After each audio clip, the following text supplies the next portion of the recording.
Assalamualaikum warahmatullahi wabarakatuh. Perkenalkan, nama saya Fuja Sukmadewi, Prodi Pendidikan Ekonomi B. Di sini saya akan membacakan hasil kerja saya pada mata kuliah PPKN. Kedudukan pembukaan Undang-Undang Dasar 1945 dalam sistem ketatanegaraan Republik Indonesia. Dalam sistem perundang-undangan, Undang-Undang Dasar 1945 menempati posisi yang tertinggi di Indonesia, sebab Undang-Undang Dasar 1945 digunakan sebagai dasar hukum perundang-undangan yang lainnya. Sejak 18 Agustus 1945, Undang-Undang Dasar 1945 sudah diresmikan sebagai dasar hukum yang berlaku hingga saat ini, baik dari bagian pembukaan hingga bagian pasal-pasal. Undang-Undang 1945 mengatur kehidupan masyarakat Indonesia. Lalu, bagaimana dengan kedudukan Undang-Undang Dasar 1945 dalam sistem hukum Indonesia? Yuk, cari jawabannya dari penjelasan berikut ini. Kedudukan Undang-Undang Dasar 1945. Kedudukan Undang-Undang Dasar 1945 tidak lepas dengan pembahasan mengenai konstitusi. Pernahkah kamu mendengar kata konstitusi?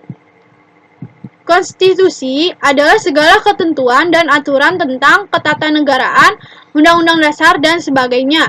Pengertian tersebut diambil dari Kamus Besar Bahasa Indonesia. Lalu, apa hubungannya dengan Undang-Undang Dasar 1945? Undang-Undang 1945 hanya sebagian dari konstitusi, yaitu konstitusi tertulis. Berikut ini kedudukan Undang-Undang Dasar 1945 bagi kehidupan rakyat Indonesia. Yang pertama, hukum dasar tertulis. Negara Republik Indonesia memiliki Undang-Undang Dasar 1945 sebagai hukum dasar tertulis. Selain ada hukum dasar tertulis, juga terdapat hukum dasar tidak tertulis yang timbul dan terpelihara dalam praktik penyelenggaraan negara. Undang-Undang Dasar 1945 bersifat tertulis, artinya merupakan suatu hukum yang mengikat pemerintah dan setiap warga negara. Fungsi Undang-Undang Dasar 1945 sebagai hukum dasar tertulis yaitu untuk mengatur jalannya pemerintahan negara. Sebagai hukum dasar, Undang-Undang Negara Republik Indonesia menduduki posisi tertinggi yang melandasi peraturan perundang-undangan lainnya. Sedangkan sebagai hukum dasar tertinggi, segala peraturan perundangan di bawah Undang-Undang Dasar 1945 tidak boleh bertentangan dengan Undang-Undang Dasar 1945. Selain itu, Undang-Undang Dasar 1945 juga digunakan penentu hak dan kewajiban negara, aparat negara, dan warga negara. Yang kedua, norma hukum tertinggi. Selain itu, Undang-Undang Dasar 1945 juga merupakan norma hukum tertinggi dalam sistem ketatanegaraan Republik Indonesia. Fungsinya sebagai norma hukum tertinggi adalah untuk dijadikan dasar penyusunan peraturan perundang-undangan.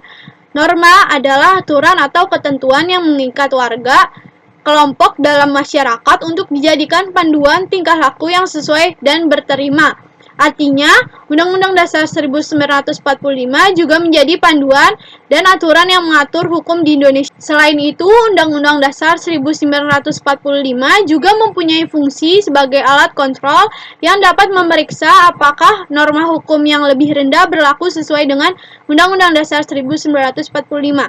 Nah, itulah kedudukan Undang-Undang Dasar Negara Republik Indonesia tahun 1945 bagi sistem hukum di Indonesia. Sekian dari saya. Wassalamualaikum warahmatullahi wabarakatuh.